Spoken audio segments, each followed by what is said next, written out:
কবিতা পিঠেলজি, কবি ভবানীপ্রসাদ মজুমদার।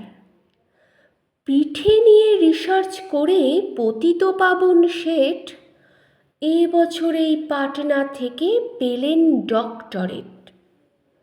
আজকে পিঠে ফোসকা কেন, দেহে কষ গর্ত?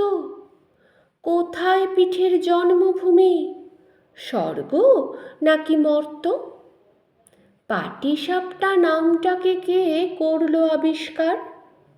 কভাঁজ দিলে ডাইনে বাঁয়ে উঠবে পরিষ্কার।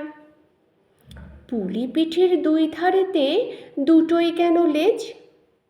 কোন সে পিঠে দারুণ মিঠে, খেলেই বাড়ে তেজ?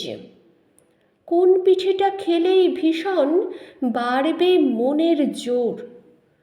কোন সে পিঠে চিবিয়ে খেতে রাত হয়ে যায় ভোর? কোন সালেতে সরু চাকলির প্রথম প্রচলন? কোন দেশেতে মুগ শাওলির আদর সারাক্ষণ?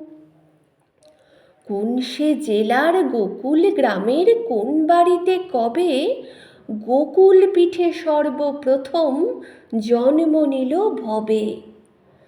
কষের দুধে কষ পুলি ফুটবে কত ঘণ্টা? হিসেব মতো মিলিয়ে নেবে তিথি এবং ঘণ্টা। পুর কিসে হয়, পুলি পিঠের কিংবা পাটিসাপটার? পুরটা কখন পুরতে হবে, বিফোর নাকি আফটার? পৌষ পার্বণ উৎসবটার কোন সালেতে শুরু? সর্বপ্রথম বাউনি বাঁধেন বিখ্যাত কোন গুরু? ভাজা ভিজে শুকনো সরস পিঠের কষজাত।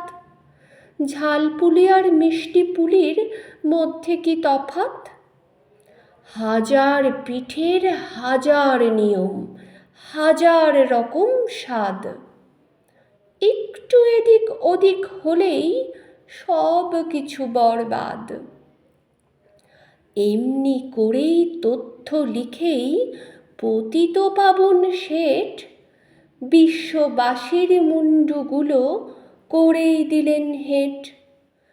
ফিলোসফিতে ডিফিল মেলে, লিটারেচারে ডিলিট, পিঠোলজিতে থিসিস লিখে ডিগ্রি পেলেন ডিপিট।